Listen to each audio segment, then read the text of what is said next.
ทักทายสบายดีทุกคนเลยสบายดีตอนบ่ายเนาะคือเฮาสิไปรุ่งดางบาดนี่ไปกับหัวหน้าใหญ่แล้วก็หัวหน้าคานเนาะทีมงานเฮาอีกภาคส่วนหนึ่งก็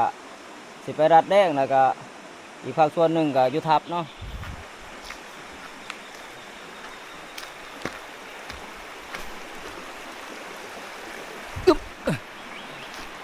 หัวหน้าคานเพิ่นก็ไปก่อนนะเพิ่นหาวขนาดเลยย่างก่อนริ้วๆผู้เข้าป่าผู้เอามาเหาะเสะเป็นทีเรียบร้อยแล้วบาดนี้ทุกคนเลยเตรียมพร้อมสิลงไปใส่รางเนาะเพราะว่าเราต้องใส่แต่เบ็ดเนี่ยนะเพราะว่าถ้าเราใส่คำได้มันสิใส่บ่เบิดเพราะว่ารางเรามันได้เนาะโอ้หัวหน้าคานเพิ่นกำลังกุมุอยู่กับเพื่อนเฮ้หัวหน้าใหญ่ไปใส่สันนี่ไปพกปลาโอ้ไปพกปลากวนบ่ให้เฮาไปลงรางก่อน2 คนบ่นี่เด้อจังไหนโอ้ทุกคนหัวหน้าใหญ่เพิ่นไปพกปลากวนเนาะเพิ่นให้บ่กุ้งกับหัวหน้าคานนี่ไปลงรางก่อน2 คนเพราะว่าช่วงฤดูนี้ปลากวนมันอันนั้นเลี้ยงลูกนะทุกคนเพราะว่าไอ้เซโน่นี่ปลากวนมันหลายเนาะยามนี้มันสิเลี้ยงลูกแล้วก็พวกชาวบ้านแต่ละถิ่นเพิ่นก็สิมาเลาะพกปลากวนเนาะเพราะว่ามันเป็นปลาที่ใหญ่แล้วก็ถ้าถือว่าได้ตัวหนึ่งนี่ถือว่าคุ้มนะทุกคนเลย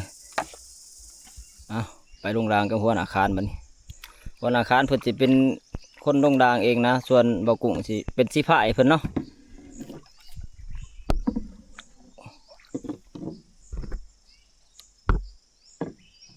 เอาซื้อนี้เลยเนาะหัวหน้าคานเนาะ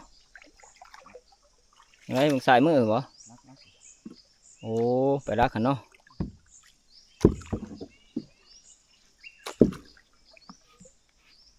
อย่าตีงไหนผ้าจะขวมตรงนี้ได้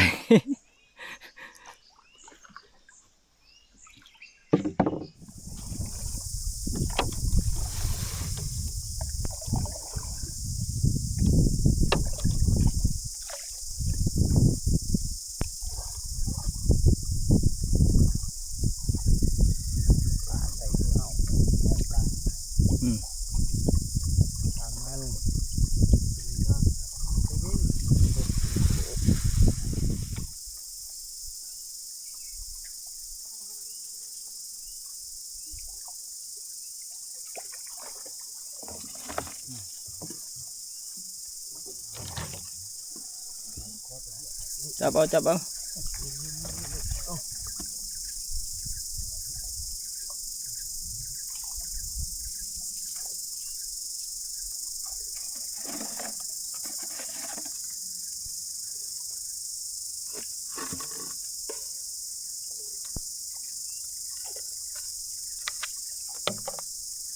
เบิดแต่ใช่เบิดปอน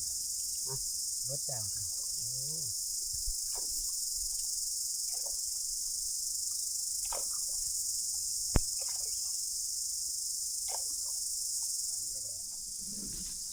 การลงรางของเฮาก็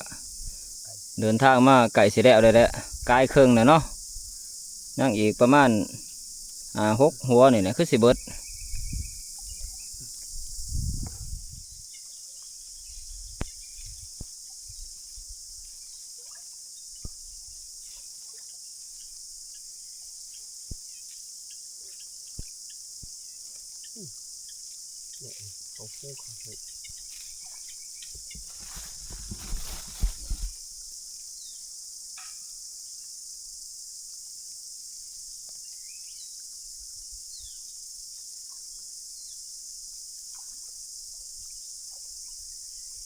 พร้อมบ่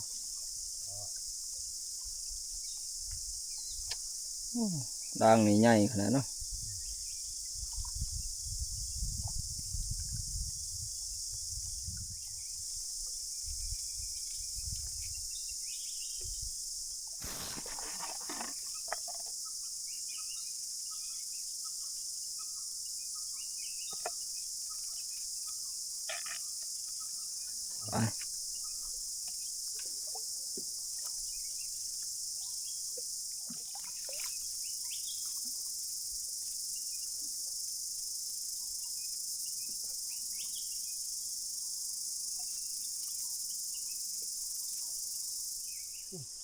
ไป การใส่รางของทีมงานเฮาก็สำเร็จเสร็จสิ้นเบิดแล้วเนาะทุกคน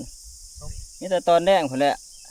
เฮาสิได้ยามรางกับทับอีกทีหนึ่งเนาะตอนค่ำๆพุ่นบรรยากาศยามแรงลำเสนวนทุกคนเลยโอ้เสียงนกนูปูปีกก็ห้องสนั่นอยู่ต้นไม้ใบหญ้าสองฝากฟังนี่ก็เขียวกระจีเลยนะทุกคนความอุดมสมบูรณ์ของธรรมศาสตร์เนาะโอ้เสียงนกห้องสนั่นนี่พุ่น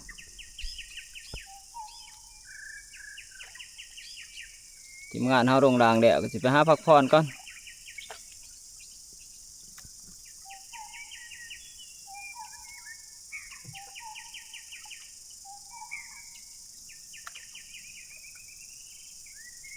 ตะเบ็นก็เริ่มคำคอยเลยทุกคนเลยมันสิมืดนะอากาศก็เป็นที่เย็นๆแบบนี้โอ้หนาวคักแต่ว่าพากันนั่งพักผ่อนก็ล้างไฟพิงก่อนรอถามันมืดคักแล้วก็สิยามล้างกับทับมานี่พักผ่อนก่อนทุกคนเขามืดจืดตาเลยทุกคนเลยไหนเวลายามล้างกับทับฮอดอะบาดนี้ไปเบิ่งน้ำกันว่าสิมานนี่บ่ได้จังไดเนาะ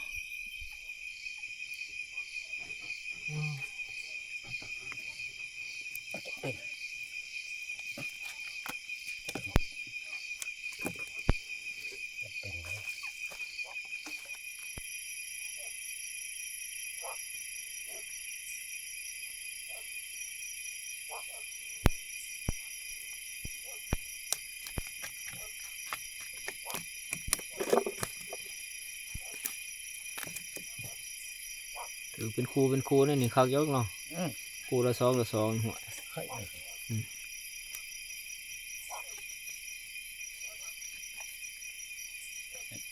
โบกถือปากแล้วกันเนี่ย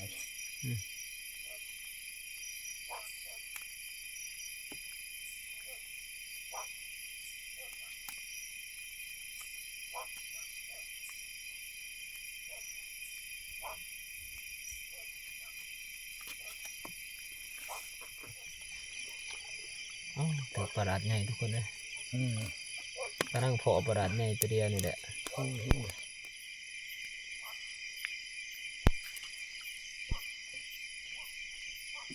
ตาใช้ตัวฮึกดีเนาะตัวหนวดหัวบาย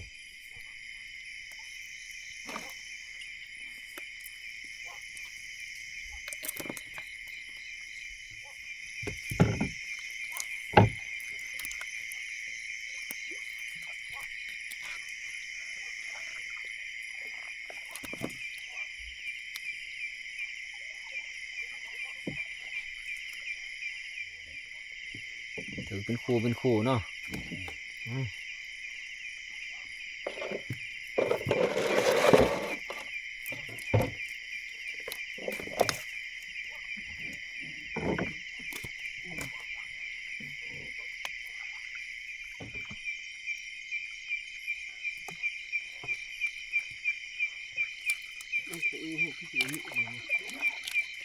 มันคือกันเลย กันเบิดนี่แหละ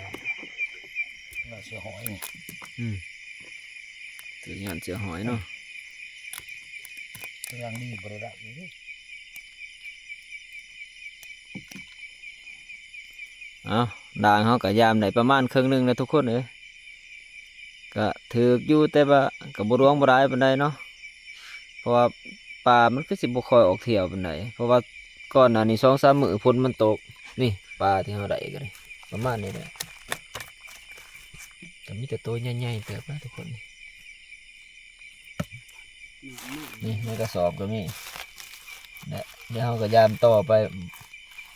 อีกมา เอาลงเขาเสียลงกระทงแกแบบว่าตุ่นป่าหนามไว้เลยเข้าใจป่ะกูที่จะบักดึงเงาะปวดแขนอยู่ไปยัง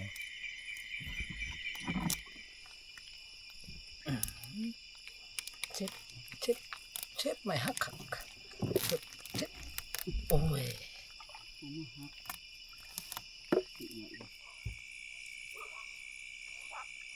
กำลังเพาะปลาดุกเนาะ ตายก็ล้อ โอ้ตายแล้ววะจนแข็งตัวเดียวปุ่มนี่3 ตัวด้วย ปุ่มเดียว3ตัวเลยนะทุกคน นี่ คักขันถือแบบนี้โอ้ในเรื่องนี้นี่ปุ่มละ2ละ3 เอาใส่ได้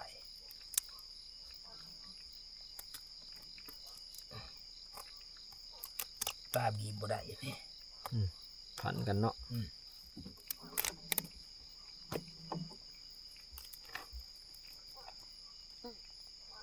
เอาอย่างเดียวปลาบีบบ่ได้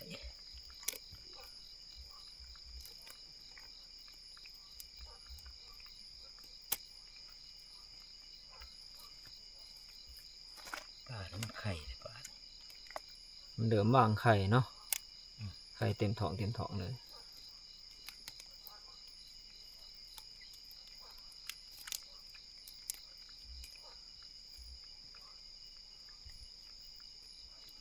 คือกดมันติด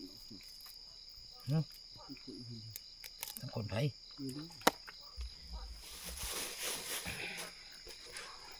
มั่งนี่เป็นมั่งปรากฏทุกคนเลยถือเป็นหมูด้วยนะนี่นี่1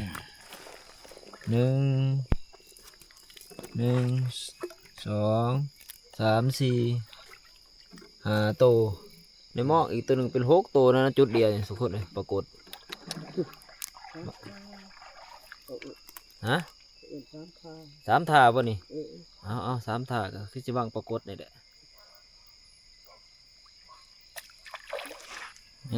ถือปรากฏอีกแล้วทุกคน นี่ครับ ตัวนี้ตัวใหญ่แล้วปรากฏตัวนี้ กดอีกแล้วกดอีกแล้ว ปรากฏกับปลาจ๋าถือพร้อมกันด้วยนะ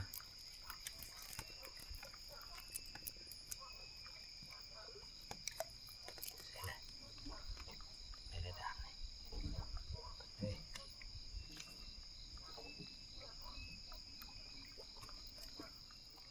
เฮ้ย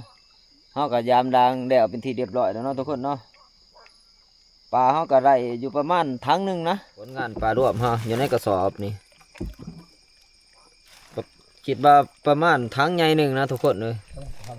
นี่ตัวที่ว่าท่านเก็บใส่สอบนี่ก็มีโอ้หมัก3 ถาบ้างนี่ทุกคนเลยเจอหมัก3 ถาประมาณ10 กว่าตัวนะนี่มีแต่ตัวใหญ่ๆเลยนี่นี่หมัก3 ถานี่ปลาในคืนนี่ก็ถือว่าได้ตัวใหญ่ก็หลายพอสมควรเติมทุกคนเลยมีแต่ตัวงามด้วย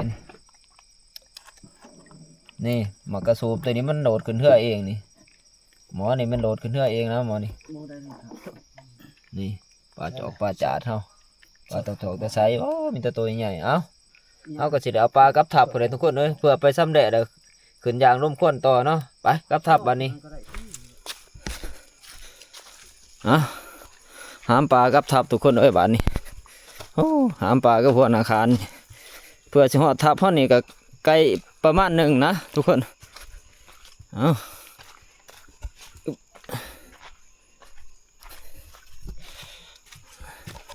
เขาก็กลับมาหอดทับไปนทีเรียบร้อยเนาะทุกคนเนาะ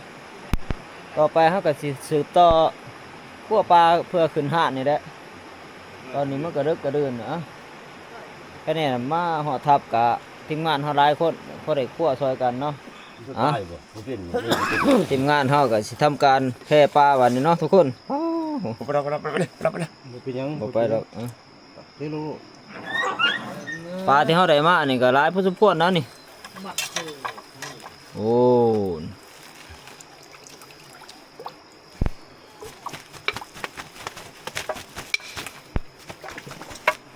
ไปเลยนะ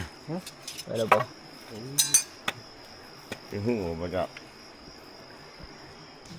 ทีมงานเขาก็ประกันถอนเกตบาทนี่ส่วนมากุ้งก็สิไปหาปั่นเขาวปั่นน้ำกันทุกคนเลยหิวเขาวหิวน้ำจังสิมาสืบต่อเห็ดน้ำกันนี่แหละ เอาตัวนี้แล้วไปเด้อ ตัวนี้บ่ส่วนปลาในหาดเฮาก็แห้งได้ที่แล้วนะทุกคนเพราะว่าพวกเฮาไปร่งดางแต่ตอนบ่ายพุ่นนะทีมงานผู้เพิ่นอยู่ทับนี่เพิ่นก็คุ้มไผ่เนาะคุ้มไผ่จนปลาแห้งบ่นั่นนี่โอ้แห้งพอดีงามนั่นทุกคนพอดีมังนี่ ส่วนเนื้อหมักล้างน้ำที่พานทองเพิ่นทับมานี่ก็โอ้แห้งคักแล้วทุกคนเอ้ยผู้เต็มหะเลยนี่ตัวใหญ่สมควรเติมนะเพิ่นได้นี่ซ้ำหมูน้อยตัวหนึงพุ่นนะทุกคนหมักล้างน้ำเพิ่นมานมานี่เบากุ้งแล้วดีใจเนาะได้ยินเสียงกระบะขึ้นนี่2 บาทสอนกันเด้อคิดว่าทีมงานทับหมักเบอร์สุดท้ายแล้วมันบ่แม่นหมักเบอร์นะทุกคนเพิ่นทับหมักล้างน้ำเนาะพานทองขึ้นนี่ แหลม มังนาแดมบ่ส่วนปลาที่เฮาได้มาทีมงานเพิ่นก็ได้แพร่แล้วก็เอาขึ้นหาดน้อยนํแล้วเนาะหลายเติมนะทุกคนนี่ อยู่จ่ายลุ่มพี่ก็พันเถาะ เต็มหาดเลยเบื้องนี่บ่าวกุ้งก็ว่าสิไปแพร่ปลาซอยกันหั่นแหละแต่ทีมงานเพิ่นว่าให้บ่าวกุ้งพักผ่อนก่อนเนาะเพราะว่าเฮาก็เมื่อยมาจากการไปโรงด่างน่ะแล้วมื้อเช้าเฮาก็สิได้พยายามด่างแต่เช้ามื้อนี่นะทุกคนนี่พ่อใหญ่จอยก็นั่งนำเลี้ยงปลาขึ้นหาดเฮาเนาะ เพิ่นยายจอยเพิ่นอาสาเป็นคนนำเลี้ยงปลาเองนะมื้อนี้โอ้เราเฮ็ดคักเด้อเฒ่านี่เป็นจะได้เมื่อยอยู่บ่ ฮะ เมื่อยอยู่บ่ ยัง เมื่อยอยู่บ่ บ่เมื่อย ตีแต่มันบ่ร้ายเนาะ เออ แฮงจะให้มันได้ร้ายกว่านี้อีกเนาะกินข้าวรอบเลิกทุกคนเด้อ จะบอกมัน ผ่านทองเพิ่นมาแตะไต่ตาเพิ่นก็บ่ทันหมานหยังเนาะพอดีเพิ่นว่าหิวข้าวเพิ่นปิ้งปลามากินข้าวนำกันบัดนี้นี่ปลาดาดใหญ่ผ่านทองเพิ่นปิ้งนี่มากินข้าววันนี้กินข้าวรอบเลิกนะหิวข้าวนะ เขาเป็นนอนนะ กำลังตื่นนอนทุกคนมาสิไปยามรางกับหัวหน้าใหญ่กับหัวหน้าคานก็ตื่นบ่ทันเพิ่นเนาะโอ้เพิ่นไปแต่เช้ามื้อพุ่นนะเพราะว่าวางแผนกันไว้ว่ามื้อนี้สิย้ายทัพกับเที่ยงนาน้อยนะทุกคนเพราะว่าเฮามาอยู่นี่ก็หลายมื้อหลายคืนแล้วเนาะก็ว่าสิย้ายทัพกับเที่ยงนาน้อยแล้วก็คันบ่ค่ำก็สิลงมาบ้านเลยนะมีแต่ว่ารอท่าหัวหน้าคานกับหัวหน้าใหญ่มาแต่ยามรางแล้วก็เฮาสิทำการคั่วปลาแล้วก็สิขนสัมภาระขนเครื่องขนของเฮาเมื่อเที่ยงนาน้อยพุ่นแหละรอท่าผู้เพิ่นมาอีกทีนึงส่วนปลาที่เฮาได้มาขึ้นนี่ก็แห้งดีแล้วเนาะทุกคนเริ่มแห้งเริ่มกล้ามเริ่มมั้งน้ำแล้วบัดนี้นี่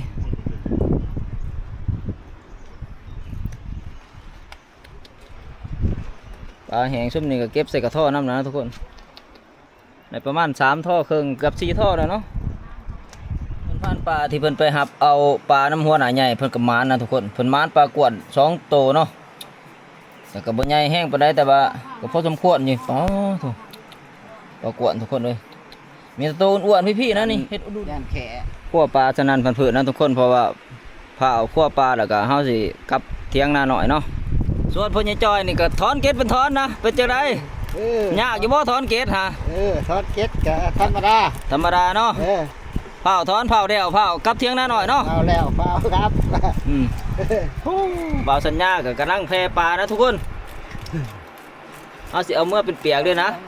เมื่อเปียกเลย เอาเมื่อเปียกเลย เที่ยวรถเที่ยวแกงหัวหรอกไม่ได้เฮ็ด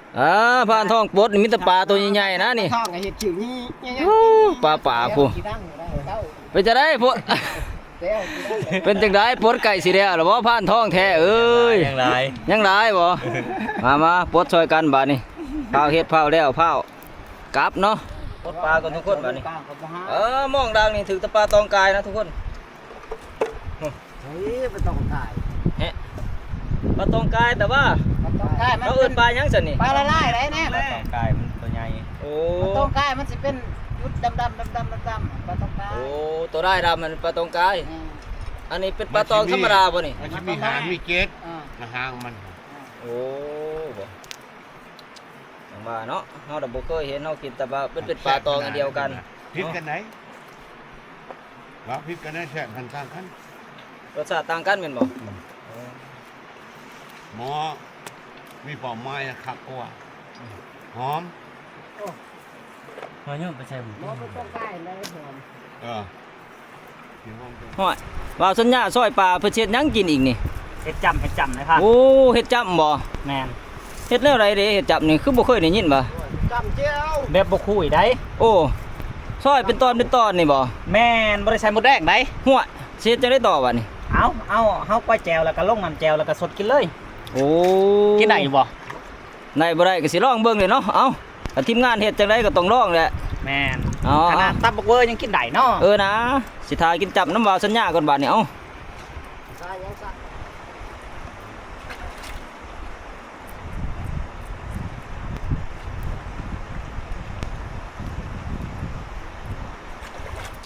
ผ่านท้องเสร็จยังกินนี่ซอยประกวนเป็นตอนนี่ สิต้มเลย สิต้มบ่ เออ โอ้ต้มส้มแม่นบ่นี่ เออ เฮ็ดแซ่บๆเด้อผ่านท้องเด้อ เออ โอ้สิกินสีมือผ่านท้องก็ต้มประกวดต้มส้มทุกคนเอ้ย ต้มสมแล้วก็บี้มันก้อยแจวเบิดเท่านั้นแหละ ผมอำลำเนาะ อืม เอาสิทากินสีมือเจ้าบาดนี่มันได้มา2ตัวนะประกวดนี่อีกตัวหนึงอันผ่านท้องทำการต้มเนาะตัวที่2นี่บ่กุ้งสิคั่วไว้เนาะ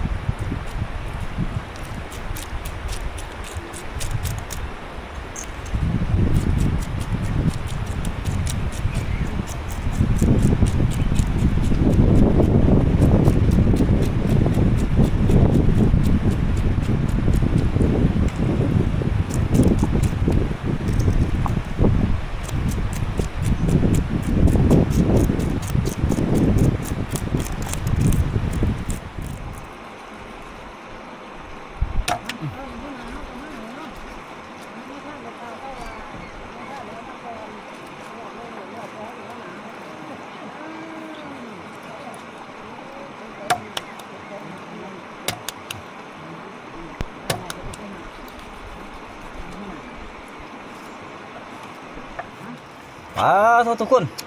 เนื้อประกวดนี่ขาวคักนะทุกคนโอ้สีมันเป็นมัมเด้อโอ้เนื้อนวลเป็นนวลนะทุกคนแต่ว่าเขาเฮ็ดลาบด้วยว่าซอยสดนี่โอ้คือสิแซ่บขนาดนะทุกคน